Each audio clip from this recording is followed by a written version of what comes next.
everyone. My name is Dr. Shikha Yusuf.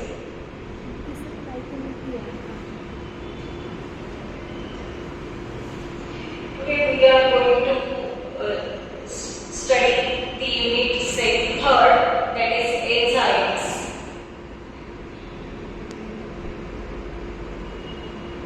So let's see the definition of enzymes. Enzymes are biologically active proteins found in the everywhere in the nature. So when one substance needs to be transformed into another, the nature uses these enzymes to speed up and control the processes. So this is called catalysis. So the enzymes which catalyze this process are called catalysts. So enzymes are catalysts that increase the reaction rates forward.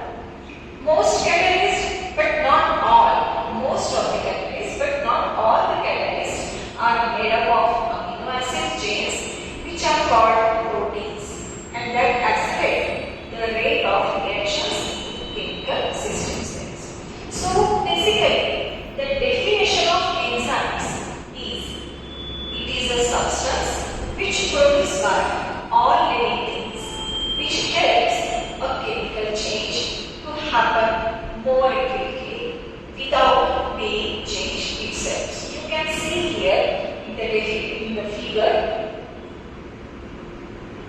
that is this is the enzymes, the different types of the different shapes of enzymes is here. That is enzyme and active site is there, and the substrate, the same shape of the active site, the substrate is there, which are actively attached or bind to this enzyme, and the process could be happen there. So to describe, next is the mechanism of enzymes. So let's see the mechanism of enzyme action. The mechanism of action of enzymes in a chemical reaction which can occur by the several modes. Those are substrate binding, catalysis, substrate presentation, and the allostatic modulations. Let's see one by one. But the most common mode of action of enzyme is by the binding of the substrate. This is the most important step in the mechanism of enzyme action. So let's see one by one. That is, an enzyme molecule has a specific active site that you can see here in the image. An enzyme molecule has a specific active site to which its substrate binds and produces an enzyme substrate complex there. When the substrate binds to the enzyme, then only this process produces the enzyme substrate complex. So the reaction proceeds at the binding site to produce the products which remain associated with the enzyme. So the product is then liberated after these enzyme substrate complexes process takes place. The product is then liberated or removed from the enzyme, and the enzyme molecule is being free in an active state to initiate another round of catalysis. Means what? When the product releases that enzyme molecule, that enzyme becomes free at that active site and becomes free to bind the another substrate to produce the catalysis process.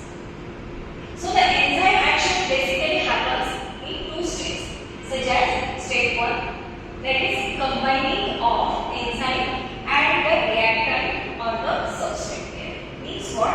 Enzyme and substrate combination takes place. That is, E means the enzyme plus substrate. It produces the enzyme substrate complex there. And the next step 2, that is disintegration of the complex molecule.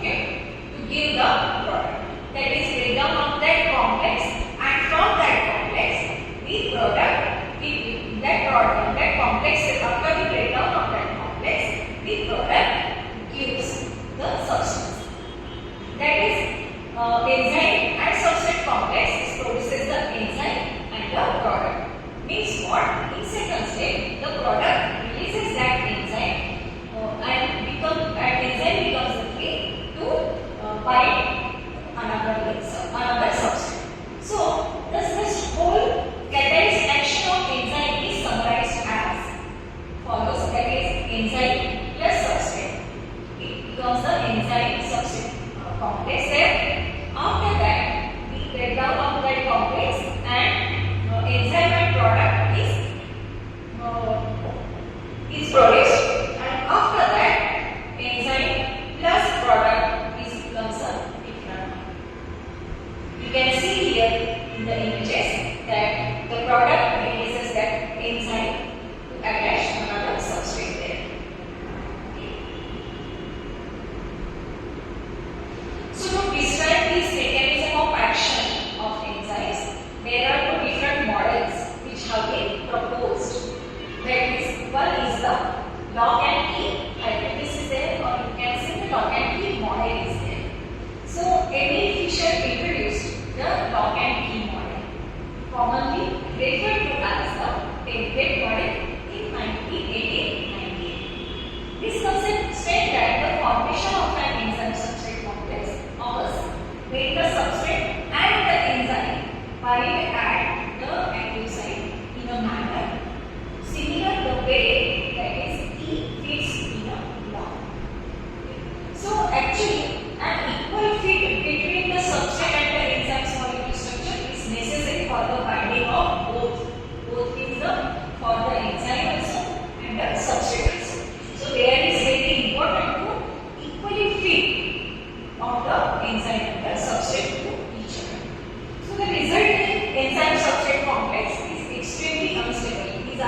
This complex, enzyme substrate complex is extremely unstable and break down very quickly to release the reactions under products and then regenerate the free enzyme. So the energy is released as a result of these reactions. After this reaction taking place, the energy is released and raising the substrate molecules energy level. You can see here in the image following image, that is the substrate is there, active site is there, different shape of substrates are there and different shapes of active sites are there. The similar shape of the substrate active sites are present at the enzyme. So the enzyme substrate complex formed there, and after that the enzyme products complex also takes place. Then in the last stage product release that enzyme to bind to another substrate. So this is for the lock and key hypothesis. Next model is the induced field hypothesis. It is proposed by Daniel Boschnight in 1958. So in this hypothesis, the enzyme's active site is very flexible, not rigid. So substrate binding induces a change in the enzyme shape to better fit the substrate. After binding to this substrate to the enzyme, due to the flexibility of the active site, the substrate binding induces the change. The change is occurred in the enzyme shapes to fit that substrate. So this dynamic fit enhances the binding efficiency and the catalytic activity of the enzyme substrate complexes. So this enzyme substrate complex forms temporarily for short time. So it leads to product formation there. And enzyme returns to its original shape after the reaction is completed. So you can see here in the image, the following image. Substrate is there, active site is there at the enzyme. So enzyme adjusts its shape. That is, you can see there in the green block. That is, enzyme adjusts its shape as per the substrate shape. So then after that enzyme substrate complex occurs when enzyme product complexes take place and the product is released from the enzyme and the enzyme becomes a. So this is about the mechanism of action. So the next one is the factors affecting enzyme activity. So there are so many factors affecting this enzyme activity. Those are the enzyme activity can be affected by a variety of factors such as temperature, pH, concentrations and some other substances. First one is the temperature. Enzyme work best at an optimum temperature, that is 27 degrees Celsius in humans. And when the activity increases with the temperature up to a point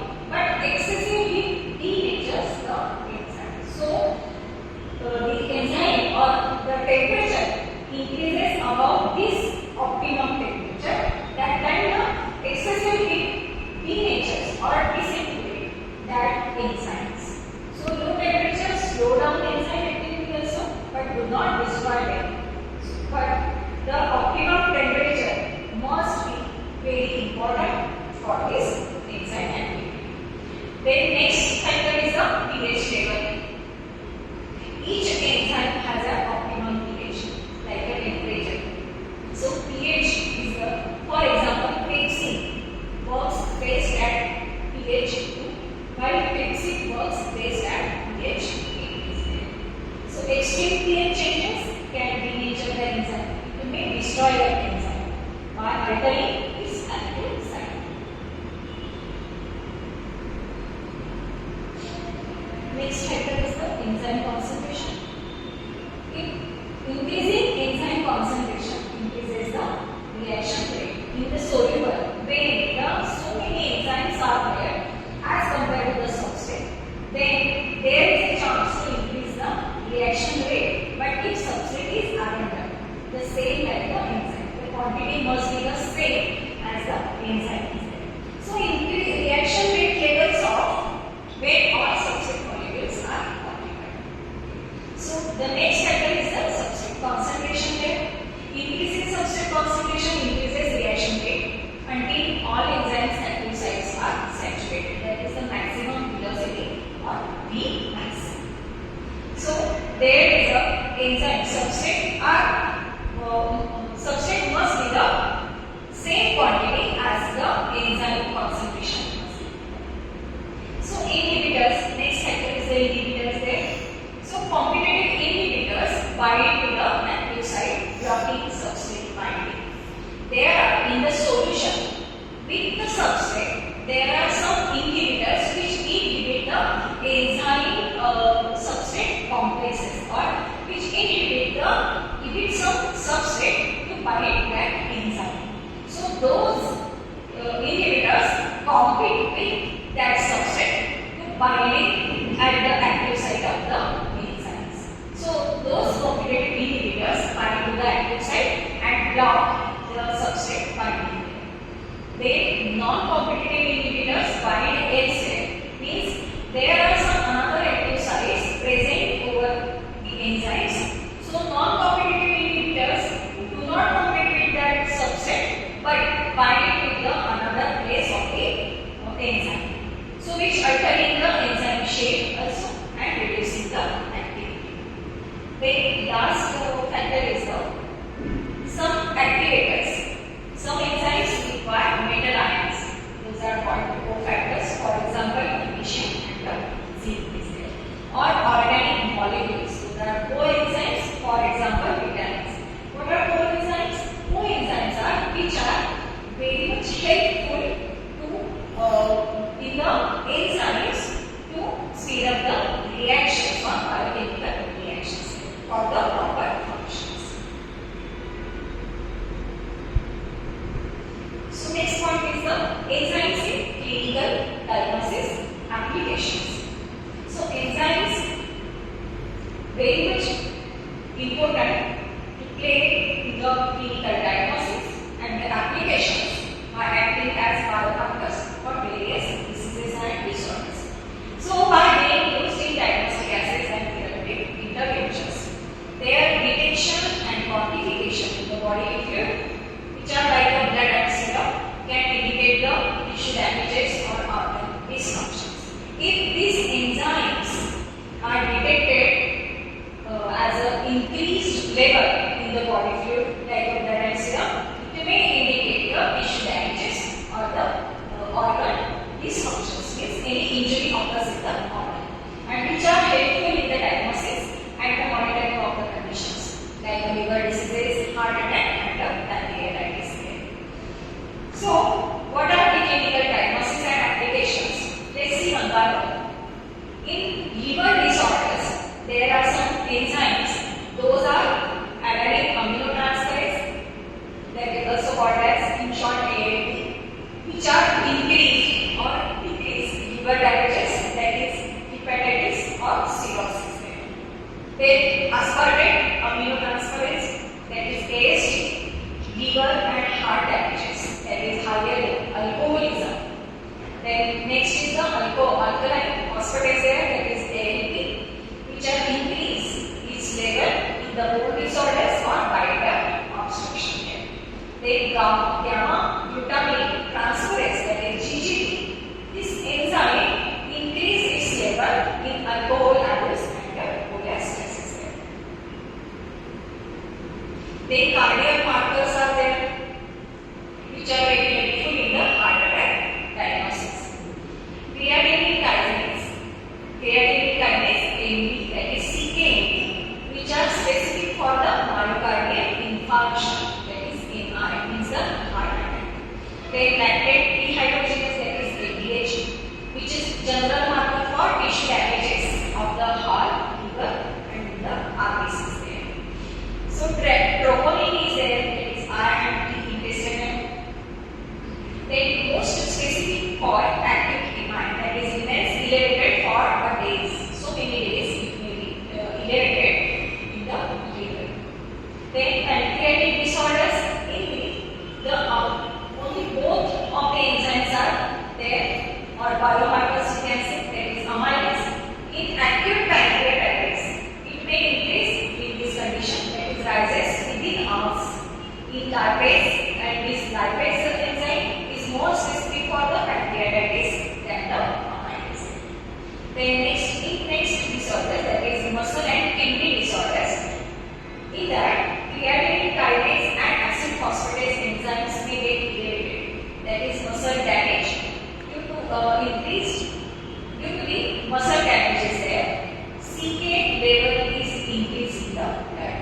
And ACT, that is the biomarker or older biomarker in the damages of the prostate gland. So you can say in the prostate cancer, these acid phosphatase enzyme may get elevated.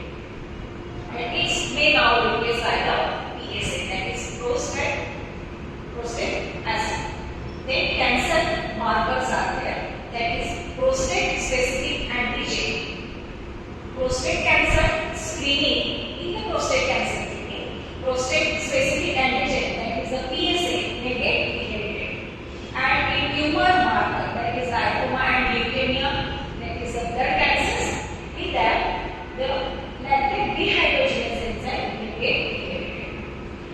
Then next, metabolic and genetic disorders, there is a glucose-6-phosphate dehydrogenase enzyme is elevated, or G6PD deficiency, that is in hemolytic anemia, it may get elevated, or it may occurs the deficiencies of this G6PD enzyme. Then phenylalanine hydroxylase enzyme is there. It may elevate in phenylketonuria, that is also called as the PQ in short, which screening in newborns. Then next is the digestive and intestinal disorders are there. That is elastase, that is in the fecal, it is elevated in the pancreatic insufficiency. And the disaccharidase, that is lactase enzyme, is elevated in lactose intolerance. The next point is the precautions for handling enzyme specifics. What precautions should be taken in the handling the enzyme specifics? So enzymes are obtained from the various microorganisms, animals and plants. So they are mainly used diagnostically and are not used to treat the humans or animals. It's just diagnostically used to see what medical condition occurs in the patients or any persons. So possible risk of while handling these, those are eye or skin irritation, coughing is there, or other allergic reactions may occur with the direct contact or inhalation or ingestion of these enzymes, which can lead to more serious symptoms such as asthma. So what is the first step should be taken? That is eye and skin contact. For that, wash off with the copious amount of water. Then if inhalation of this enzyme, go outside into the fresh air and breathe deeply. Also gargle is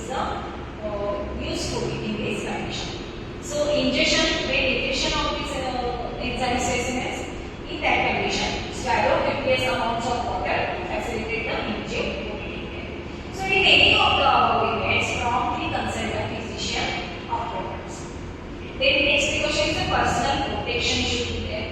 Wear gloves, goggles, mask and long sleeve work cloths while handling this enzyme specimen. Then next is that to keep the enzyme active, but at the same time this enzyme should be kept inactive. Enzymes may lose their activity because of humidity, then increasing temperature or other unsuitable conditions during storage on the or upon the digestive. So refer to the following points to maintain their activity such as personal protection of this enzyme. Solution, that is the optimal storage temperature may vary between the enzyme forms. Keep lyophilized enzymes frozen at -20°C. Some of the processes are there or methods are there to store the enzymes to not to degrade or disintegrate this activity. That is one of the lyophilized method. So it frozen this average temperature, that is -20°C, and liquid enzymes refrigerated at 14°C. So this container should remain unopened in a dark, low humidity environment. Keep in a dark place or low humidity environment. So some enzymes decompose when exposed to the light. So at the time of use, use the lyophilized enzymes. That time, after removing the enzyme container from the freezer, do not open it immediately, but leave it unopened at room temperature for at least 3 hours. So giving the enzyme time to adjust to this temperature, it can absorb moisture and lose activity in the event of rapid temperature increase. So after the opening the container, take the following steps to prevent the enzyme popping out of the container, because the change in temperature may slightly increase the internal pressure, such as remove the sealing plate from the cap, then slightly loosen the cap and leave it undisturbed for 1 to 2 minutes, allowing the pressure to adjust there. And lastly, the slowly remove the cap, that is an inner cap if present there. So processing time is also very important in this case. So test plasma or serum as soon as possible. So some enzymes like acid phosphatase degrade within the hours. So it may use as soon as possible. So separate serum from the cells within 1 to 2 hours.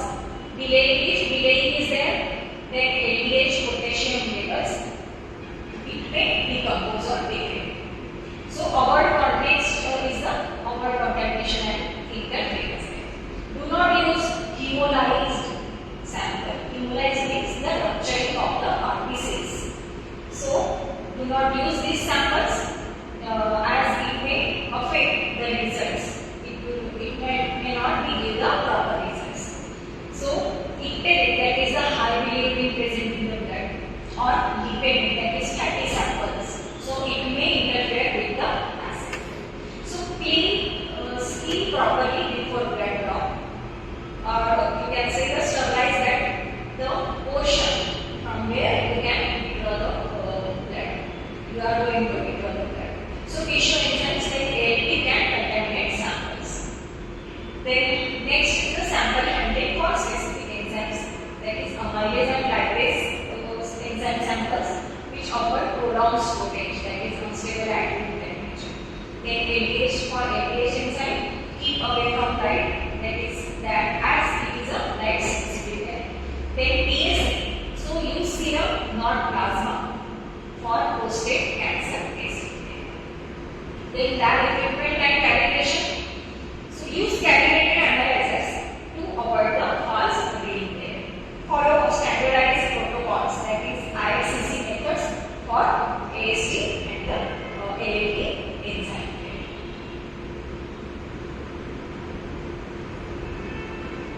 So next point is the digestion and absorption of carbohydrates, proteins and the lipids. Which enzymes play the important role in this digestion, absorption of the carbohydrates, proteins and lipids. So these are the biomolecules of macronutrients which should be or which must metabolize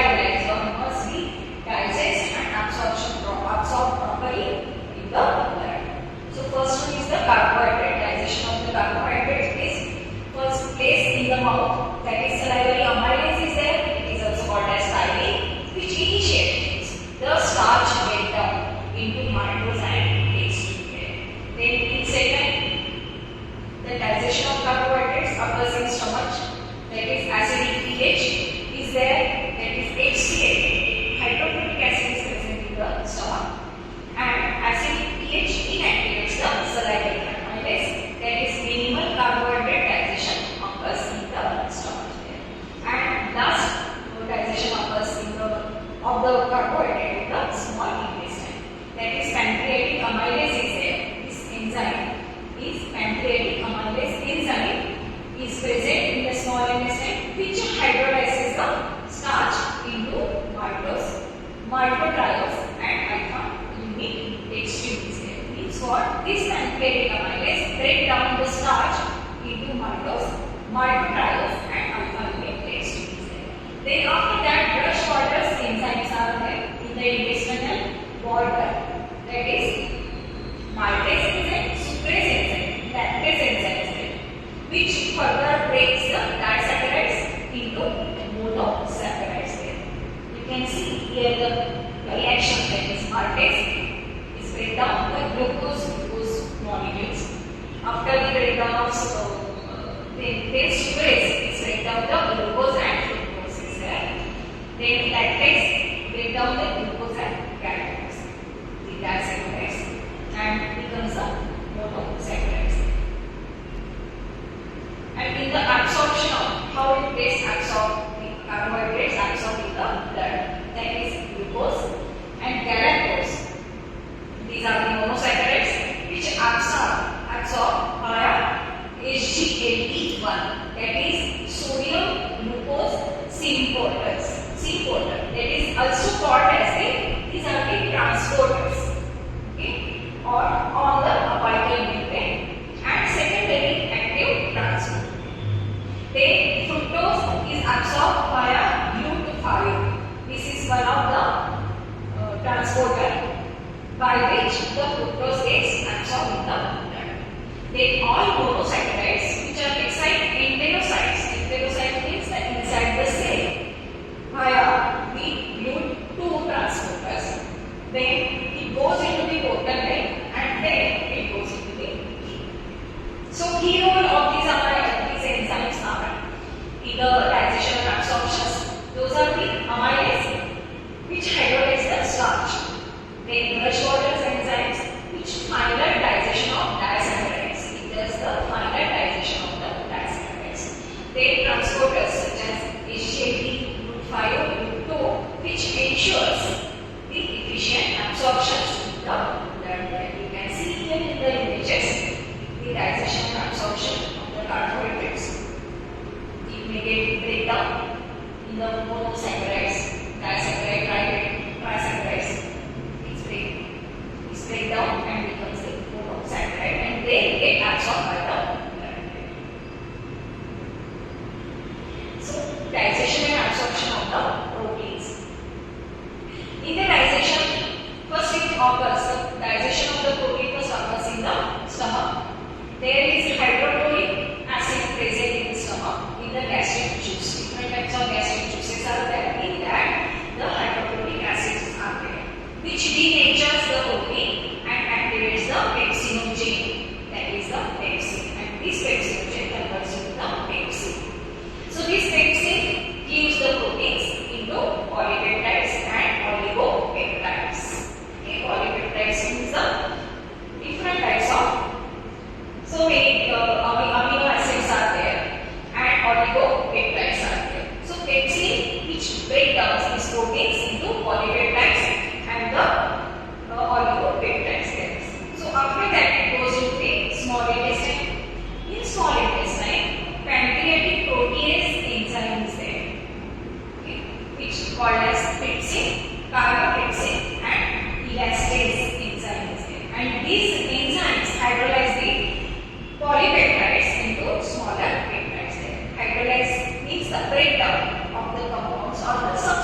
process of hydrolysis or of the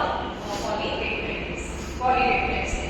Then PPT1 or CLC6A119, this is critical for the peptide or amino acid uptake. So this is about the digestion absorption of the protein. Then they see the digestion and absorption of the lipids there. So digestion occurs, goes into the mouth and occurs in the mouth firstly, because there are lingual lipases there. This enzymes, which is a minor role and acts on short chain of the fats. After that, it goes into the stomach. In stomach, gastric lipase enzyme is there, which break down the 10 to 30% of triglycerides. And after that, it goes into the third step of the digestion occurs in the small intestine. In that, bile salts emulsify the fats into micelles. Emulsify means the mixing of the fats into the micelles occurs there, which increase the surface area. Then pancreatic lipase, which activated by the polypase enzyme, which break down or hydrolyzes the triglycerides into two monoglycerides and the free fatty acids. So cholesterol esterase hydrolysis or break down the cholesterol esters into cholesterol plus fatty acids. Then phospholipase A2, which preuse or break down the phospholipids into lysoleucine plus fatty acids. After that, this digestion takes place, the absorption occurs in the micelles, delivers the lipid breakdown, products to the enterocytes. And inside the enterocytes, there are monoglycerides and fatty acids, which are re-esterified into the triglycerides and combined with the cholesterol, phospholipids and apolipoproteins to form the chylomicrons. And after that, this chylomicron exits via the exocytosis and it goes into the lymphatic system. And after that, from there, the thoracic ducts and through the bloodstream. Okay, and it goes into the bloodstream through the thoracic duct. So in this way, the digestion and absorption of the lipids takes place.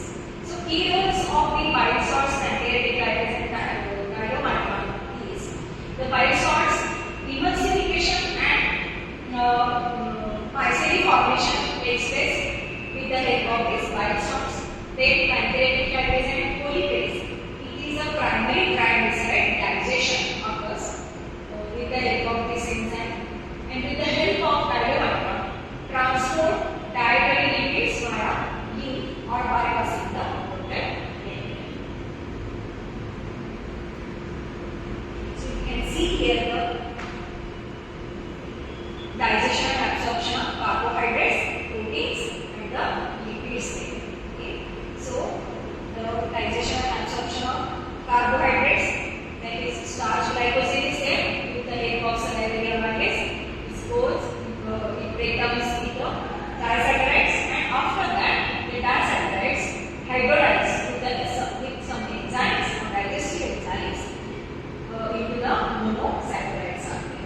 And in the protein digestion, dietary proteins with the help of hydrochloric acid and pepsin will be denatured and partially hydrolyzed or break down some proteins are there. Then after that, with the help of trypsin, chymotrypsin, aminopeptidase and carboxypeptidase enzyme, it again breakdowns or hydrolyze into the small peptides and the amino acids there. And with the help of active transport, it absorbed in the bloodstream and then it goes into the liver. Same the things about the fats, that is lipids, that is in the mouth, chewing and saliva begins the digestion of fats in the mouth, and then it goes into the stomach. There are some triglycerides breakdowns into the triglycerides and the fatty acids, and in small intestine it combines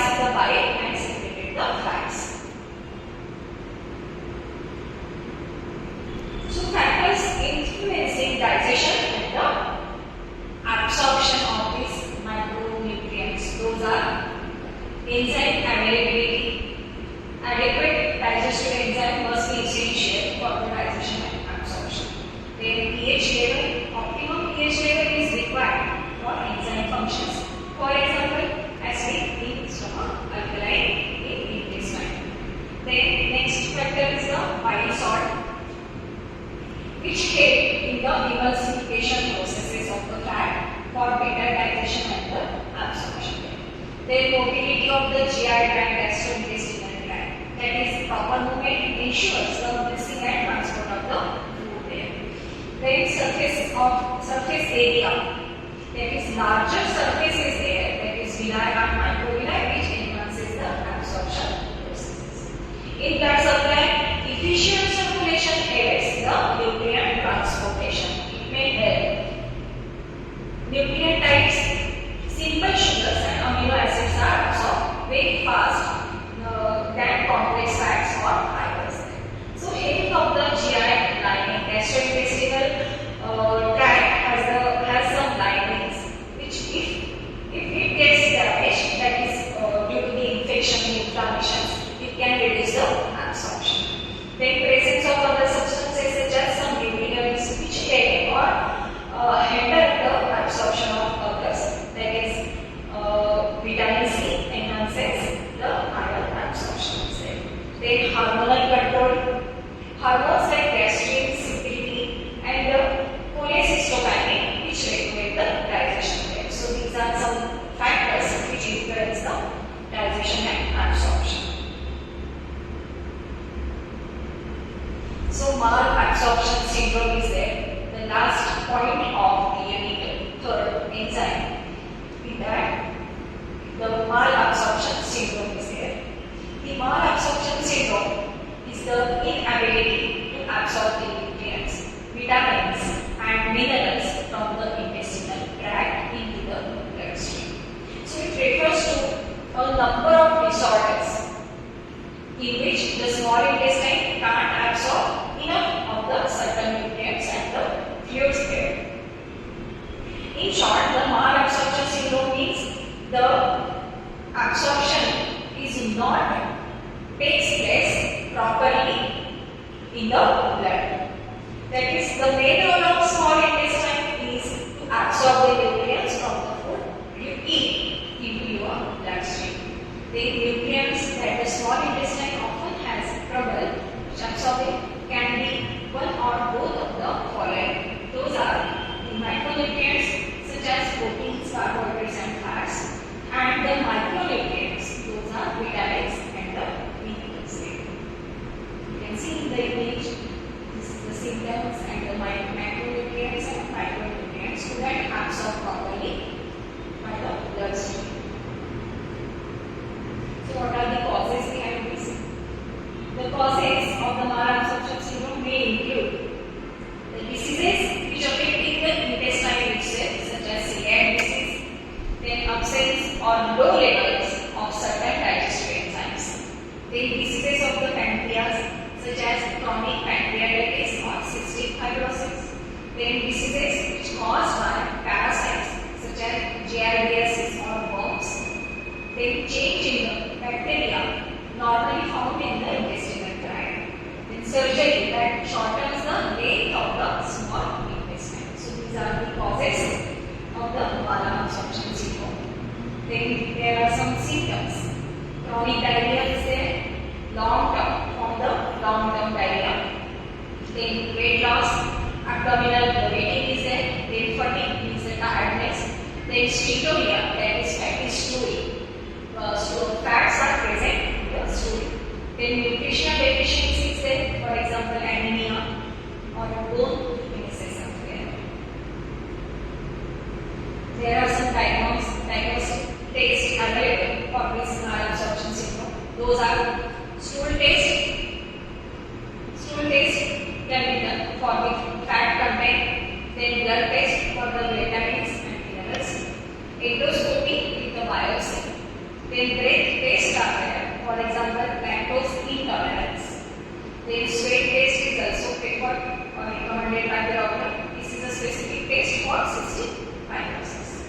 And treatment, so treat underlying